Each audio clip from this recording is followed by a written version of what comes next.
You're welcome once again to my channel.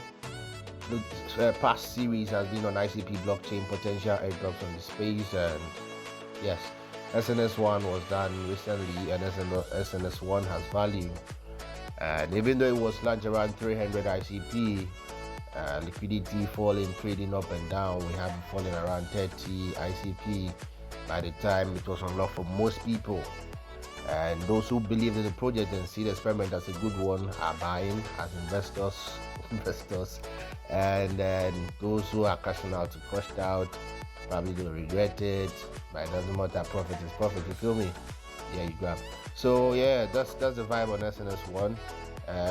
It was not so cool of a project that was dispersed because it has glitches. Some people couldn't claim all the tokens they're supposed to claim because the Definity didn't give us any information that it requires different anchors, and if you use the same anchor you don't get your tokens. People passed the criteria for it was 3 different apps people had 2, but if you use the same anchor for everything you had only 1 token, which is sad, but it still works that way. So the main goal is to create an experimental DAO to come up with a project, and people can now vote on their projects with the tokens they have by they stake it in code and then or lock it, and they can vote proposals into action or dismiss it. So DAO is decentralized autonomous organization, and it's an aspect of the blockchain technology which is trying to make decision making decentralized, so that decision making will not be made by the CEO and the wife or the secretary. This guy. Yes, that's the vibe. So now you have the power to the people, like that democracy kind of thing. Yeah, but people still have their own arguments they can make about DAOs, because if someone has a higher token, the voting power increases, but that does not mean that he can actually change everything, because he needs support, because more proposals have a percentage you have to reach before the proposal will be accepted that is actually going into action. So yes, that's just by the way. But running up, as I said, there are so many projects that are built on ICP, because if you look at the use cases of ICP and its features, it's like one of the best blockchains when it comes to like speed and data aspect. I'm not much into tech, I'm not a dev, so yes, if you are interested in building projects, you can look into ICP blockchain and then look at what you can do with it, because it's very fast, it's very easy. Smart contract canisters differences, I was reading something about it recently, but yes, it's an interesting. And I think now, instead of even using bridges, ICP is looking at something like bridgeless stuff. These are more tech stuff way, but if they say bridgeless now, meaning we can reduce even hacks and security, because most of the hacks that happened recently are because people are finding bugs in codes on the bridges and they are exploiting it.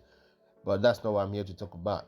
My goal is for you to utilize the apps, so that at least when it comes, as I said, most airdrops are speculations, but this one, some of the projects will tell you they will do it, so you expect them to do it.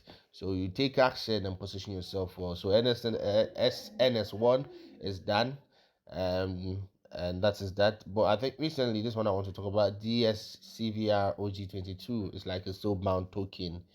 This is the last one they gave for people who stayed active in the ecosystem for 2022. So when they give such NFTs out, I think some of them usually are traded, but I've not seen this one in the market yet.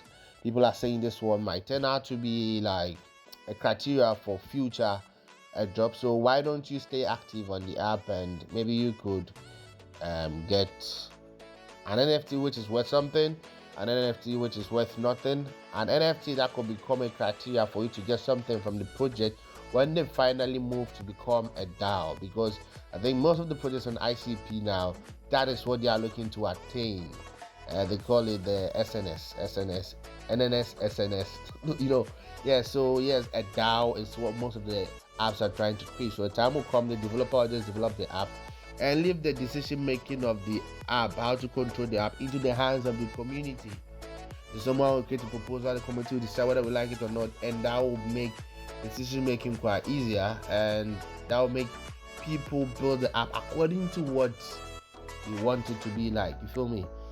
So stay active on these apps. There are a lot of apps, honestly, and you might not be able to stay active on all. Myself, I hardly even post on the SCVR, but once now I put in something, you understand, to keep the engine moving.